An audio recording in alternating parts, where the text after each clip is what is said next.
Ok, bonsoir. Voici mes réactions au Prime du 5 novembre. C'est le 5 novembre aujourd'hui. Je savais pas du tout à quoi m'attendre au niveau des éliminations et des votes du public. Moi, j'étais partagée. Si j'avais pu, je regardais Léa et Paola, juste au niveau vocal. Mais bon, sachant qu'elles ont toutes des qualités et des défauts. Donc j'attendais un petit peu le dénouement avec pas mal de suspense, puisque je savais pas vraiment à quoi m'attendre. Bon, alors sans plus tarder, allons dans l'ordre de la soirée, les prestations, ce que j'en ai pensé. Alors l'hymne, j'ai trouvé le découpage de l'hymne. Donc le découpage, c'est qui chante quoi. Et j'ai trouvé ça assez émouvant parce que de voir les quatre nommés chanter Ne partez pas sans moi, c'est touchant. Et forcément, par la force des choses, bon évidemment, ils sont partis, ce sont deux d'entre elles. Voilà, puis je repense à la surprise que vous avez faite dans la salle de sport. Bon, c'était rigolo et cette promo est vraiment attachante pour ça aussi, voilà. Donc, hymne, mais l'ambiance, comme d'hab, c'était super bien. Ensuite, Anisha a chanté avec Slimane. Alors, vous savez déjà qu'Anisha n'est pas... je la mets pas sur le même piédestal qu'on peut voir un peu partout. Voilà, les gens mettent Anisha, bon, numéro 1. C'est pas mon cas, je la trouve intéressante au niveau artistique, niveau vocal, quelquefois. Je suis pas super forcément impressionnée. Sur cette chanson-ci, donc sur Avant toi avec Slimane, par endroits, j'ai trouvé un petit peu à côté. J'ai trouvé que malgré les efforts de Slimane et d'Anisha aussi, hein, pour essayer de se reconnecter, de créer quelque chose ensemble, je les ai trouvés un petit peu déphasés. Je les ai pas trouvés en osmose tous les deux. Je les ai pas trouvés très ensemble sur le duo. Bon, ça reste une belle chanson, évidemment.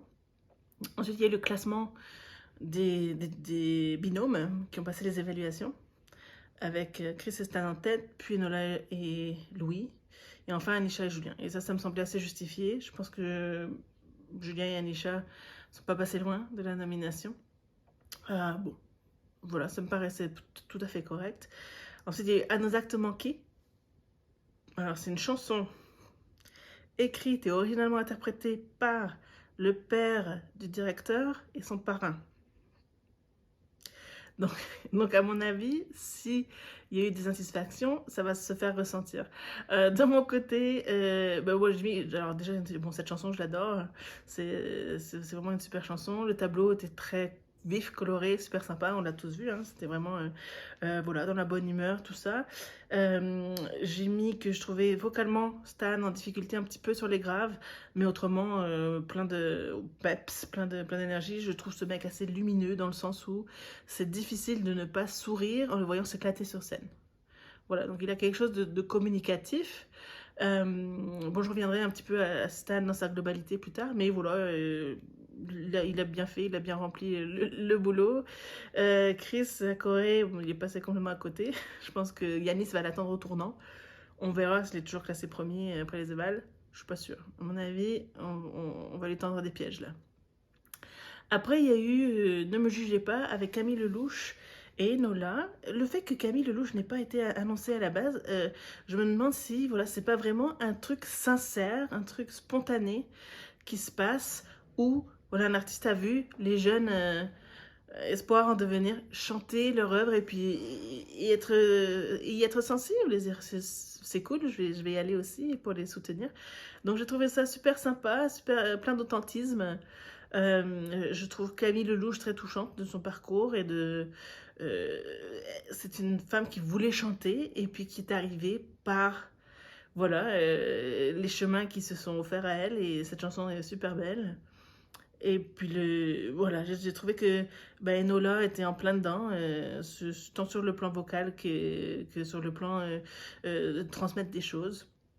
Donc, elle était connectée avec Camille Lelouch. Je trouvais que ça faisait quand même un beau contraste avec le duo précédent, enfin le duo avec Slimane. Donc voilà, plutôt sympa. Ensuite, on apprend que Slimane invite Anisha à chanter sur scène avec lui. Donc ça, c'est super cool. C'est quelque chose qu'on voyait beaucoup, enfin beaucoup, je sais pas, mais qu'on avait vu quelques fois dans la première itération de la Star Academy.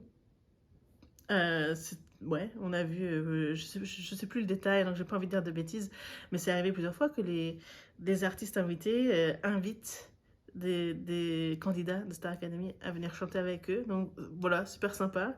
Ça prouve que Slimane était fan au départ. Et puis ça va être sympa pour Anisha. Ensuite, il y a eu le magnéto Carla et Paola par rapport à le fait qu'elles soient nommées. Alors, je trouvais que le magnéto n'était pas très très neutre. Je trouvais que ça mettait quand même vachement la culpabilité de la nomination sur le dos de Paola. Alors, on lit plein de choses en ligne. Bon, Twitter, c'est un enfer de toute façon. Sur les réseaux, même Facebook, on lit de tout, tous les avis, de tous azimuts. Il y a des gens qui détestent le caractère de certaines, qui aiment la voix d'autres, qui encensent les unes les autres. Alors, je vous disais au tout début que moi, ça ne tenait qu'à moi, je regardais Paola et Léa, surtout parce qu'elles m'intéressent sur le plan vocal. Mais je trouve qu'on lit des critiques de Carla qui sont d'une violence au niveau du chant, qu'elle casse les oreilles, que c'est désagréable, tout ça, mais je suis pas d'accord. Je trouve qu'elle s'est bien développée en plus, et puis qu'elle a un grain et une tonalité très intéressante. Donc, bon, si Carla fait quelque chose à la sortie, j'écouterai. Je dirais pas que je vais acheter les yeux fermés, les oreilles fermées plutôt, mais voilà, ça m'intéresse de voir ce qu'elle fait. Donc, à suivre. Paola aussi, hein, du coup, parce que sa voix, je l'aime beaucoup. Alors, sur cette chanson-là, sur le plateau Fever, bon, j'ai trouvé enfin, elles ont des micro-têtes pour pouvoir bouger un petit peu et danser comme il faut. J'ai noté que là, sur ce duo-là, en chant, Paola se démarquait, alors que j'ai trouvé Carla beaucoup meilleure en répétition. Et là, j'ai noté est-ce que son micro était mal réglé, parce qu'on avait vraiment l'impression de moins l'entendre. Bon, c'était correct, elles ont bien fait leur choré, etc. Suite à quoi, on a eu Sous le vent, avec la première surprise de la soirée. Alors, j'ai noté hein, la soirée de toutes les surprises. J'ai noté qu'Anisha a accueilli la surprise avec grâce, alors, j'imagine qu'elle a retenu les leçons de l'or Ballon, voilà, de s'ancrer, de rester dans sa chanson, de rester dans son texte. Et vraiment, elle n'a pas été déstabilisée, chose qui était fréquente dans les surprises des saisons passées. Voilà. Bon, ça aide aussi que Garou ait tout le premier couplet. Ça lui donne l'occasion à Anisha de s'habituer et se dire ah oui, ok, on est la Starac et voilà, ça s'est passé, ok, Garou est là. Je note au passage que Garou ayant pris, je sais pas quoi, 20 ans depuis la sortie de cette chanson, on voit qu'il peine un petit peu, par endroits, ça fait un petit peu mal. J'ai noté aïe aïe aïe, Garou, attention. Mais bon, c'était un bon moment. C'est une belle chanson en plus, et voilà. Donc j'ai beaucoup aimé l'interprétation d'Anisha sur cette chanson-là. Quand elle n'a pas juste un truc qui reste que dans les aigus, quand elle a vraiment. Quand il y a une étendue vocale sur des chansons, je trouve qu'elle s'en sort super bien. Et là, elle a interprété, mais juste ce qu'il faut. C'est-à-dire elle y a mis sa patte, mais sans dénaturer la mélodie. Donc ça m'a plu. Après, j'ai noté que, bon, heureusement que Julien a pu chanter un petit bout quand même à la fin, hein, parce que là, il se fait pas mal éclipser quand même. Bon, alors suite à ça, on a une pensée, Nikos qui nous met une pensée à Grégory Le Marchal. Le prime du 12 novembre va être en hommage à Grégory. Bon ben, alors on va pleurer dans les chaumières, c'est certain. J'espère que ce sera fait avec délicatesse, sachant qu'il y a quand même des élèves qui étaient très très jeunes durant la carrière de Grégory. Tiana, je pense à Tiana qui est née en 2004, hein, l'année de sa victoire. Donc j'espère que voilà, que ce sera fait avec un certain égard quand même. Et puis, bon, ne vous attendez pas à des avis tout à fait objectifs dans une semaine. Voilà. Grégory, pour moi, c'est notre trauma national qui nous lie en tant que Français. Bon, on verra comment ça se fait. J'espère que ce sera bien. Suite à ça, alors on remet l'ambiance avec les duos du cinéma. Un tableau magnifique, magnifique, encore une fois.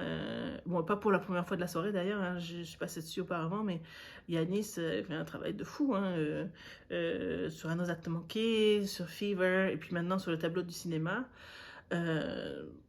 On s'en prend plein les yeux. En plus, voilà, c'est vraiment du beau spectacle en son et lumière et chorégraphie. C'est vraiment très très beau.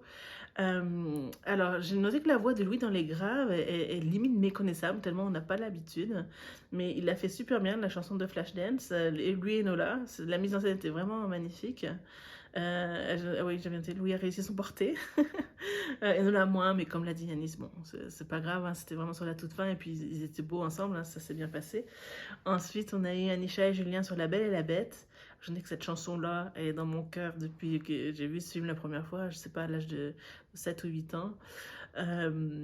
Et puis ils étaient très bons tous les deux, c'était pareil, une belle mise en scène. Et enfin, Chris et Stan sur la chanson des Blues Brothers, toujours dans la même énergie. Alors Stan plus versatile vocalement parce qu'il reprend les graves après Chris. Bon, super bon dans leur rôle, c'était sympa quoi, vraiment. Ils avaient le swing, ils avaient l'énergie qu'il fallait pour ça. C'était vraiment super bien interprété. Et dans l'ensemble, ben, un tableau très très beau. J'ai noté qu'on imagine ce tableau qui pourrait être retranscrit sur scène pendant la tournée de la Star Academy. S'ils font une tournée, hein, je pense que c'est dans leur contrat d'en faire une. Après, bon, ça doit être une question de popularité. S'ils font une tournée, je vois pas mal ce tableau y être retranscrit. Hein. Il y avait des tableaux comme ça sur les tournées précédentes. Donc, vraiment sympa. J'ai aimé le commentaire de Louis qui disait qu'ils sont heureux de chanter tous ensemble. Ouais, et ça se voyait et c'était sympa. Voilà. Ensuite, on a le magnéto sur Léa et Tiana qui jouent beaucoup la carte de l'amitié, que ce sont des sœurs qui se sont trouvées. Elles sont touchantes, vraiment. Et puis, alors, elles ont chanté Quand on a que l'amour. Je les ai trouvées, alors, en répétition, vraiment en plein dedans, et puis super agréable. Enfin, elles transmettaient quelque chose de vrai et de très sensible et émouvant. Et je l'ai moins vu ce soir dans le Prime parce qu'on sentait la tension. On sentait le fait qu'elles chantaient pour leur vie et l'une pour l'autre et qu'il pouvait qu'elles sortent. Il se pouvait qu'elles sortent. Ça s'est vu, hein, et je le dis beaucoup sur la prestation des nominés. C'est vrai qu'on voit souvent ce trac-là, cette peur que j'ai moins vu chez Paola et Carla. Mais bon, cette chanson-là, c'était un cadeau qu'on leur a fait, hein, je pense, parce que c'est quand même une chanson magnifique qui parle à beaucoup de Français, plus qu'une chanson de Dua Lipa. Donc, voilà, ce serait intéressant de voir les scores hein, des votes, mais bon, c'était quand même vocalement très beau. Ensuite, on a eu Louise Attaque avec Julien et Stan qui chantent bien Je t'emmène au vent. Bon, cette chanson-là, que dire? C'est une chanson que ma génération et les suivantes connaissent sur le bout des doigts. Pas forcément facile, oui, dans le débit, mais j'ai mis que voilà, les garçons s'exaltent, ça se voit, ils s'éclatent. Ils sont dans la kiffance, un mot que j'ai appris la semaine dernière. Mais en même temps, bon, est-ce qu'ils sont un petit peu dans l'imitation vocale?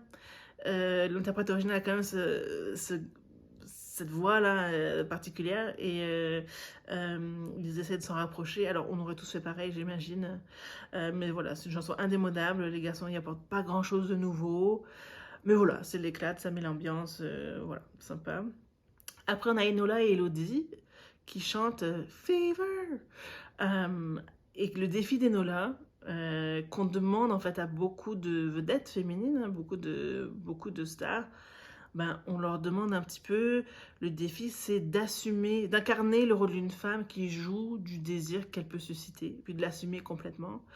Et puis on a eu un magnéto avant ça où Enola explique qu'elle n'est pas encore là, qu'elle y travaille, mais elle n'est pas encore rendue à vraiment jouer avec autant d'aise que peut le faire Elodie Frégé. Et Elodie, vraiment, bah, c'était un petit peu la masterclass de voir comment elle s'y est prise. Mais j'ai trouvé, bon, vocalement, c'était super, évidemment, rien à redire. C'est pas non plus un gros défi vocal, cette chanson. Là, c'était vraiment dans l'interprétation. Bon, je mis que théâtralement, elle n'est pas encore là, mais bon, ça se voit qu'elle se donne de la peine. Elodie, très sympa et encourageante, super généreuse dans ses commentaires par la suite, à lui dire que bon, ça prend du temps et que c'est pas du jour au lendemain, bon, clairement. Mais bon, tableau sympa, et puis ça se voit qu'Enola se donne la peine de travailler. C'est un petit peu un thème hein, qui revient beaucoup. On en reparle en toute fin, si je me souviens. Il reste plus grand chose là. Alors on a Chris sur Je serai là avec encore une surprise. Alors une mise en scène un peu étrange avec le canapé. Mais du coup, ça lui donne l'occasion de voir qu'il y a des portes qui s'ouvrent, il y a quelqu'un qui arrive. Pareil, ça lui laisse un petit peu entrevoir qu'il y a quelque chose qui se trame. Du coup, il continue de chanter sans se laisser dérailler. Chose qui n'est pas évident dans les surprises des saisons précédentes. Mais voilà, c'était plein d'émotions. Mais c'est quand même culotté de faire chanter à un jeune un couplet devant sa mère qui explicitement lui dit bon bah quand tu seras parti voilà ce qui se passe. Bon, et moi je ne pourrais pas regarder ma mère dans les yeux et lui dire bon en fait quand t'es morte, voilà, on t'aimera toujours, hein. C'est voilà, c'est pas évident. Ok, je termine vite fait parce que j'ai presque plus de batterie. Alors après Chris, on a eu les 4 filles qui chantent en battle ma philosophie. Je trouve dommage qu'on les ait mises en opposition, en battle, voilà, c'est très inspiré de The Voice, mais à mon sens, ça aurait été plus touchant, plus chaleureux de les voir faire une collégiale, voilà, d'adieu un petit peu, sachant qu'elles ne rechanteraient plus à 4 d'ici un petit moment. Bon, la chanson, bien, elles ont chacune pu montrer un petit peu leur grain, voilà, mais bon, voilà, c'était quand même un petit peu curieux, un petit peu malaisant de les voir s'opposer comme ça à 20 minutes du dénouement. Ensuite, on a eu PS Je t'aime avec Stan et Christophe Willem. Donc Stanislas, c'était son premier duo avec un invité. Il était super content. C'est une belle chanson, pleine d'entrain, enfin c'est pleine de positivité, c'est que de la bonne vibes. Super, voilà, entraînant aussi, plein d'amour. Je me suis demandé est-ce que Stan, il aurait le groove un petit peu pour voilà, faire le pendant de Christophe Willem, qui est quand même une certaine façon de chanter, d'articuler, voilà, de se balancer un petit peu d'une phrase à l'autre. Oui, dans l'ensemble, Stan a bien fait le taf. Bon, il est quand même plus à l'aise sur les phrases vraiment davantage chantées que parlées. Mais voilà, belle chanson, beau moment.